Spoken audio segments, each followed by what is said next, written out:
Vamos a comenzar el seminario. El seminario se titula Discapacidad, duelo y resiliencia. Y lo primero es presentarme para las que no me conozcáis. Mi nombre es Carola López Moya. Soy psicóloga perinatal y experta en duelo por la discapacidad de un hijo. Soy, lo más importante, madre de Alicia, que es esta niña que está aquí. Ahí tenía Alicia pues un poquito más de un año. Era el Día de Reyes, después de un año después de su nacimiento. Y bueno, pues fijaros la carita, ¿verdad?, que tiene. Bueno, pues desde entonces, pues yo convivo con la discapacidad de mi hija. Ella tiene discapacidad fruto de una negligencia después del parto, una parada cardiorrespiratoria que no se atendió adecuadamente y le dejó graves secuelas motoras, ¿no? Tiene parálisis cerebral severa. Sé lo que es convivir con la discapacidad desde hace más de 6 años, como ya os he dicho, y me he propuesto acompañar a otras madres en la misma situación. Voy a bajar aquí.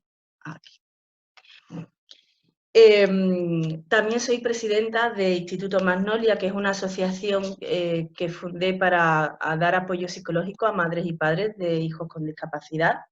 Y dentro de esa asociación, pues, que diseñé el programa Magnolia, que consiste en una serie de talleres donde se abordan los aspectos fundamentales de este proceso en el que estamos inmersas. También soy autora del cuento ilustrado Super Alicia, historia de superación de una niña con discapacidad y su familia, que lo podéis ver en Amazon. Yo quiero daros las gracias por acompañarme en este seminario, donde vamos a poner el foco en los procesos más importantes de esta situación. Lo primero que tenemos que de lo que tenemos que hablar es de la discapacidad. Yo llevo más de 6 años conviviendo con la discapacidad. Yo hablo de discapacidad porque lo que tiene mi hija es discapacidad. Mi hija tiene una patología muy severa, entonces ella no camina, no habla, no come solita y bueno, pues es bastante grave. Entonces ella realmente tiene discapacidad, hay cosas que no puede hacer. La discapacidad ocurre cuando se pierde la salud de forma permanente e irreversible y la persona necesita apoyos y cuidados para hacer su vida. Existen procesos emocionales y psicológicos concretos y específicos cuando a la familia llega un hijo con discapacidad. Quiero hacer visibles estos procesos para ponerles nombres y conocer lo que nos pasa, porque si sabemos lo que nos está pasando, podemos abordarlos y actuar sobre ellos. Esto es muy importante para poder sanar nuestra vivencia. De los procesos que vivimos, ¿me estáis escuchando? Porque no os Sí, escucho. sí, Sí, ¿verdad? Vale. yo al menos. Muy bien. De los procesos que vivimos hay dos que voy a hablar fundamentalmente porque son las dos patas que yo creo que son más significativas en nuestra situación. Una es la sobrecarga emocional, y es que cuando llega el diagnóstico o la sospecha de un diagnóstico, como madres nos volcamos en el cuidado de nuestros hijos y de nuestras hijas. 3 de cada 4 cuidadoras de personas dependientes son mujeres. Nosotras, las mujeres, vamos a tener una carga extra en estos cuidados. Y vamos a asumir roles que van más allá de la maternidad, como enfermera, terapeuta, fisioterapeuta, logopeda, chofer, a veces médicos para las mamás que tienen, por ejemplo, enfermedades raras, tendrán que aprender muchos términos médicos. Y esto supone una carga extra porque una maternidad típica, por muy difícil que sea, nuestro hijo va a seguir creciendo, va a ser autónomo y va a terminar siendo independiente. Sin embargo, nuestros hijos van a necesitar una atención de por vida y eso supone una carga extra a largo plazo. Tendremos que aprender tratamientos médicos de nuestros hijos y llevar una agenda muy apretada.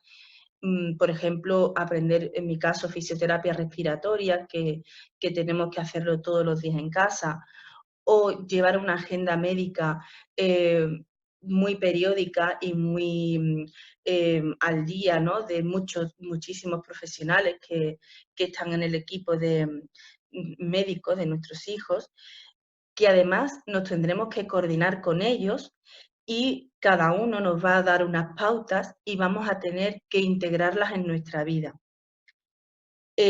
Además de esto, pues gestionar las tareas administrativas para la solicitud de ayudas, las becas, los certificados, y todo esto va a significar, por ejemplo, tener que llevar, pues como yo digo, el saco de papeles a cada administración, explicar una y otra vez lo que ha pasado, sentir que nos juzgan en las oficinas de estas administraciones, y todo esto va a seguir ahondando en la herida que ha supuesto este duelo para nosotros, este estado en el que estamos familiarmente, en nuestra familia. A todo esto le tenemos que sumar que seguimos llevando las tareas del hogar y el cuidado de los otros hijos. No sé si sabéis que las mujeres, además de los trabajos remunerados, en casa trabajamos 2 horas más que las parejas varones en las familias tradicionales. Es decir, hay 2 horas de sobrecarga más diariamente por tareas domésticas. Y además, algunas cuidadoras también trabajan fuera del hogar. Esta sobrecarga emocional, pues a largo plazo va a tener una consecuencia directa en la salud. Por ejemplo, puede producir insomnio, estrés, contracturas, cansancio, agotamiento físico, y evidentemente pues esto a largo plazo pues va a tener una consecuencia. A ver, aquí alguien ha escrito, ¿verdad? A ver. Lidia no me escucha. A ver. A ver.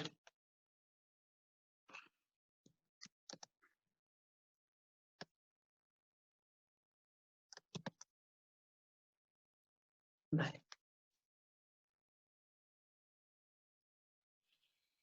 Bueno, ¿cómo combatimos esta sobrecarga emocional?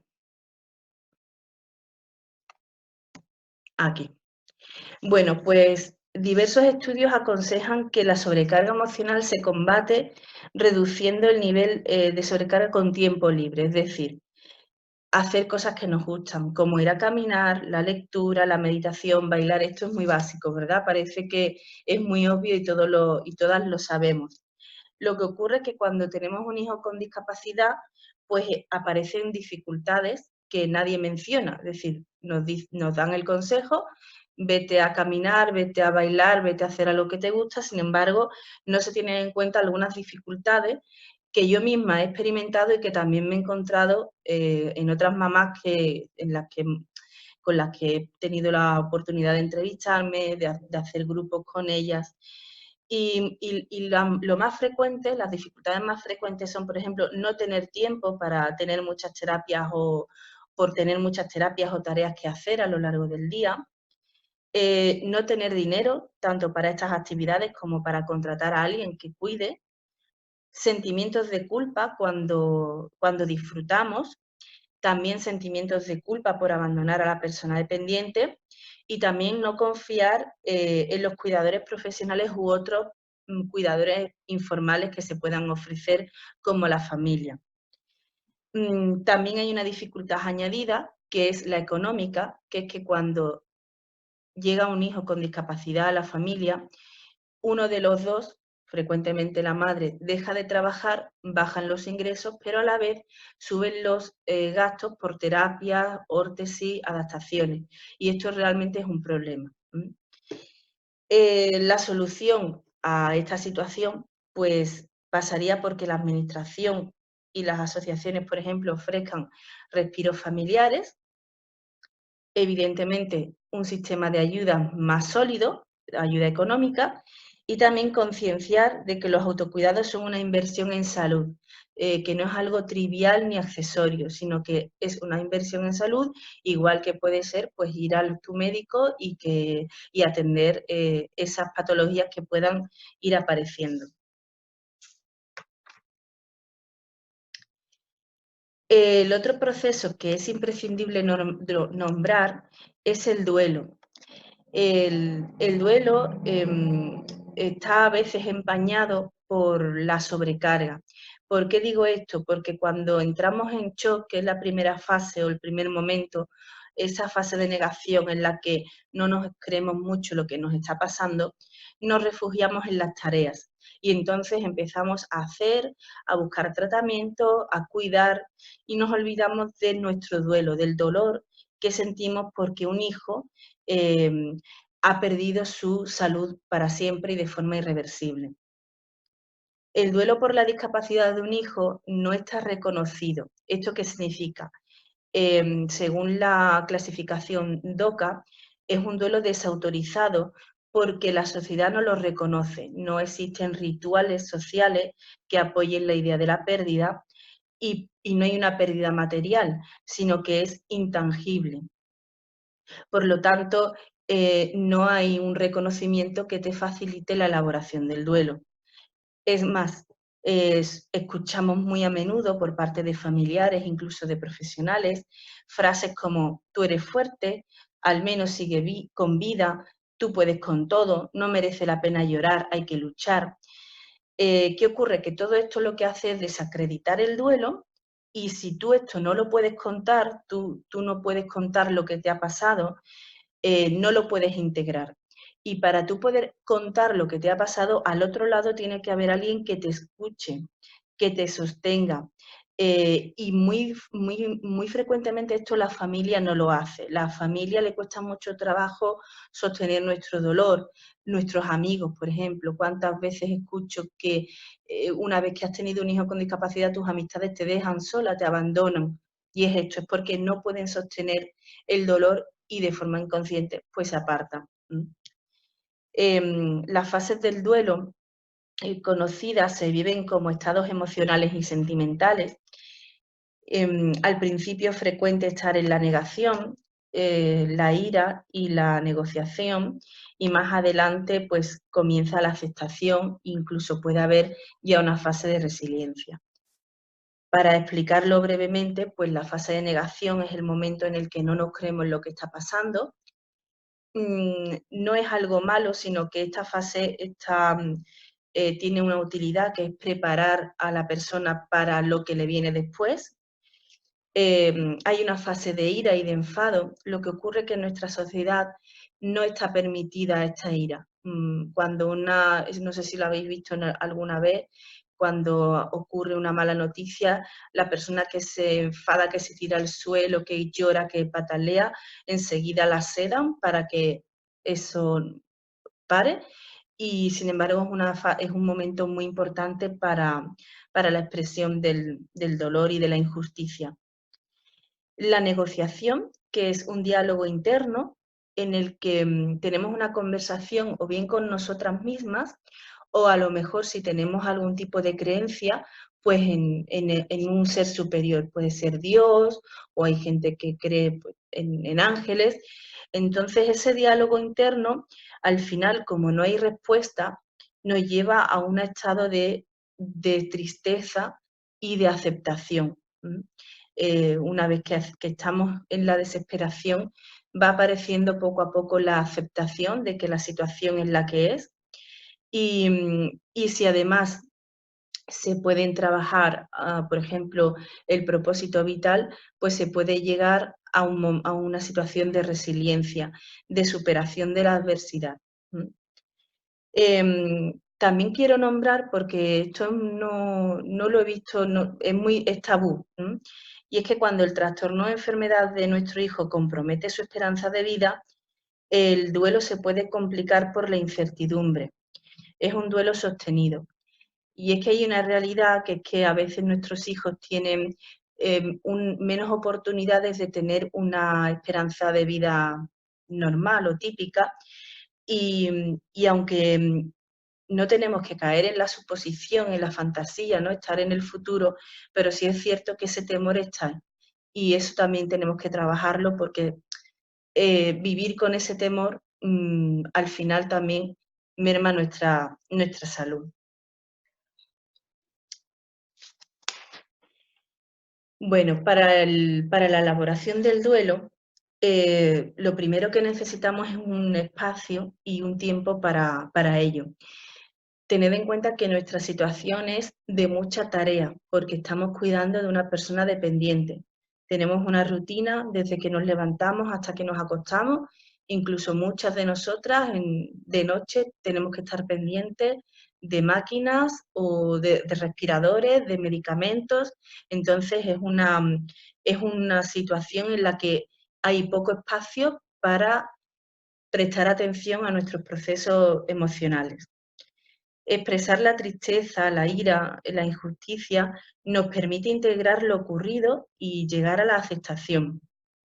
Y para que podamos integrarlo, tenemos que contarlo de muchas maneras. Lo podemos hacer pues escribiendo, por ejemplo, las que tenemos blog o algún diario, también dibujando, aunque no se dé bien el dibujo, pero se puede dibujar lo que pasó, lo que sucedió en el momento, lo que pasó después, también se puede dibujar como en nuestro día a día. Podemos también expresarlo con el cuerpo a través del baile, psicodrama. Estas son dinámicas que se utilizan frecuentemente en los talleres, por ejemplo, que se hacen en Magnolia. Elaborar el duelo permite recuperar un estado de felicidad anterior al hecho que causa el duelo. Por eso es muy importante elaborarlo, porque si no se congela y el duelo que no se elabora tiene probabilidad de, por ejemplo, cronificarse en depresiones más adelante. Buscar un propósito vital, darle sentido a lo que ha ocurrido, contribuye a la elaboración del duelo porque nos conecta con el bien común.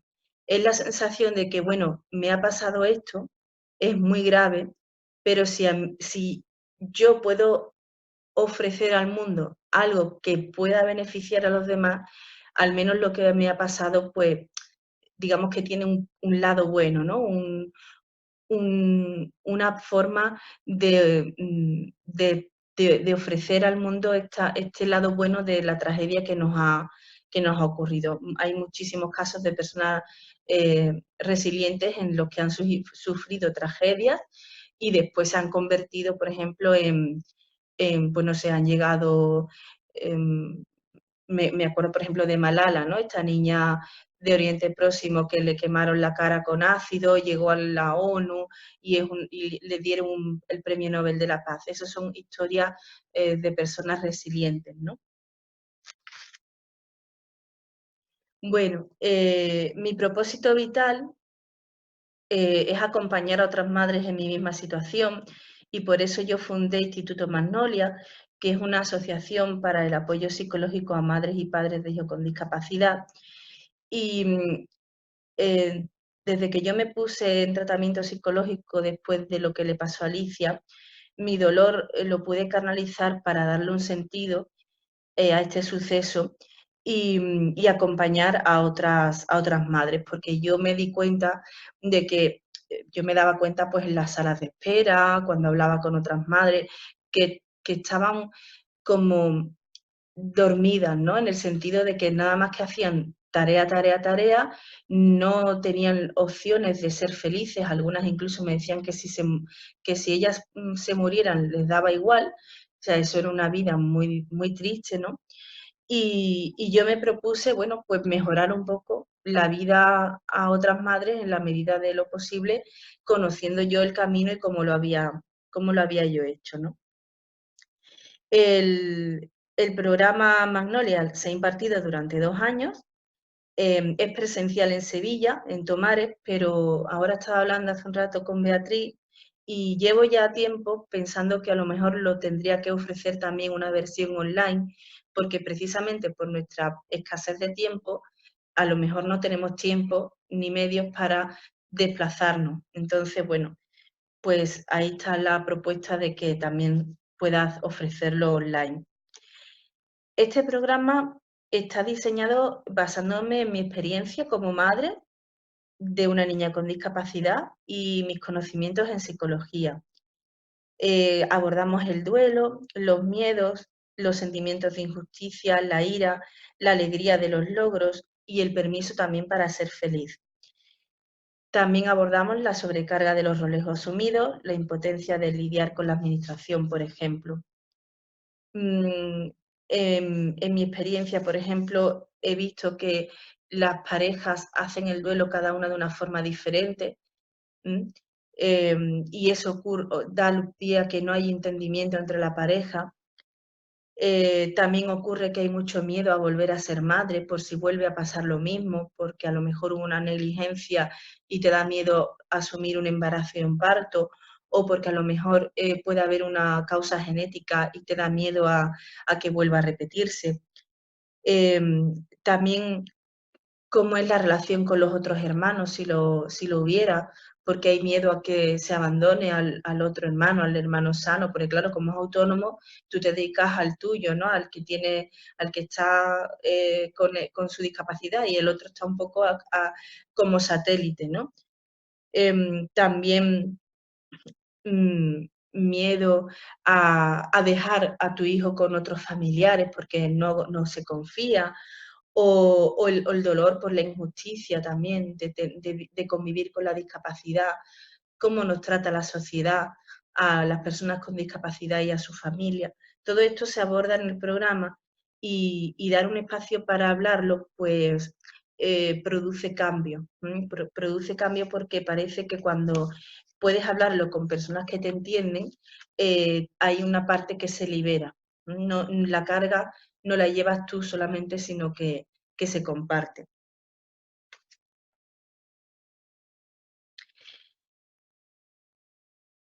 Bueno, cuando se llega a la resiliencia, a hablar de resiliencia, todos sabemos teóricamente que la resiliencia es la capacidad de vivir plenamente después de haber vivido un trauma, pero claro, la resiliencia no es innata. Yo me di cuenta de que era una mamá resiliente cuando me vi mm, rodeada de personas que me sostenían. Y esto es muy importante. Existen dos niveles de resiliencia, digamos. Hay una resiliencia básica, que es la primaria, que es la que se pone en marcha cuando tenemos un obstáculo en el día a día. Por ejemplo, vamos a trabajar y el coche se queda parado, entonces sabemos que tenemos que llamar a un taxi o tenemos que coger el autobús. Eso es un obstáculo de día a día. Pero hay una resiliencia secundaria que es la que se debe de poner en marcha cuando sufrimos un trauma significativo, pero tienen que darse unas condiciones concretas para que ocurra. El entorno tiene que ser solidario y amoroso. La resiliencia, si nosotros vivimos en un entorno hostil, cuando hemos vivido un trauma, difícilmente vamos a superarlo.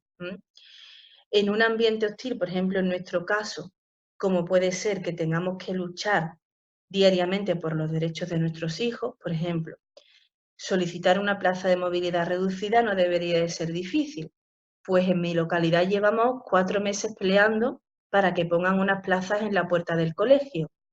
Esto al final es hostil porque ahonda en la herida de este duelo y de la injusticia. Es como si nos recordara que estamos en una situación de injusticia permanente.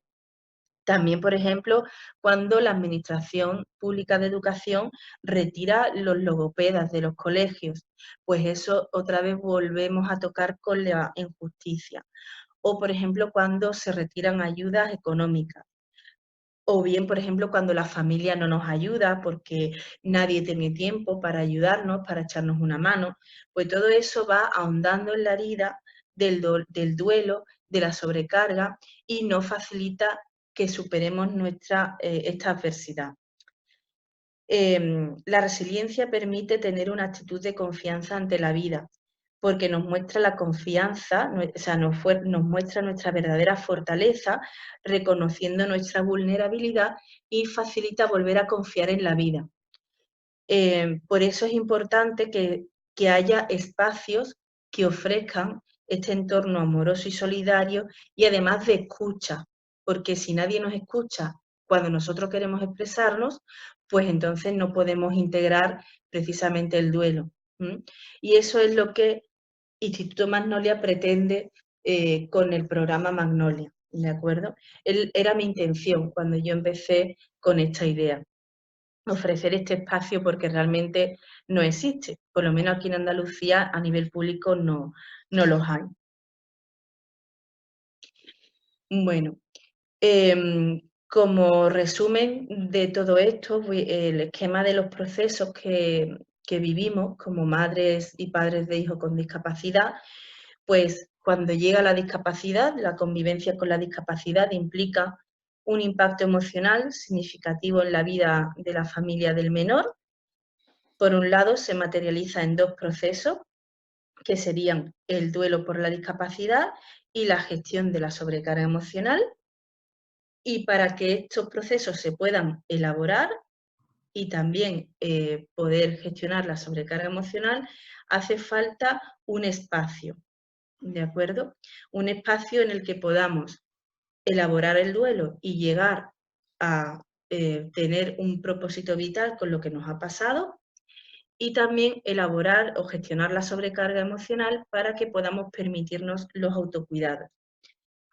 Y cuando tengamos estos procesos así elaborados, pues podemos hablar de que tendremos una actitud de resiliencia. Y el programa Magnolia, que es el que está aquí en medio, digamos que es el que facilitaría ese proceso. Y bueno, hasta aquí me habéis escuchado a mí, que llevo ya un ratito hablando, y me gustaría escucharos ahora a vosotras para, bueno, que me contéis de qué os habéis dado cuenta, si vosotras dedicáis tiempo suficiente a vuestros autocuidados, si habéis visto mermada vuestra salud física y emocional, o, por ejemplo, en el tema del duelo, si alguna vez todavía pensáis o os preguntáis cómo sería la vida de vuestro hijo o hija sin discapacidad, por ejemplo, ¿vale?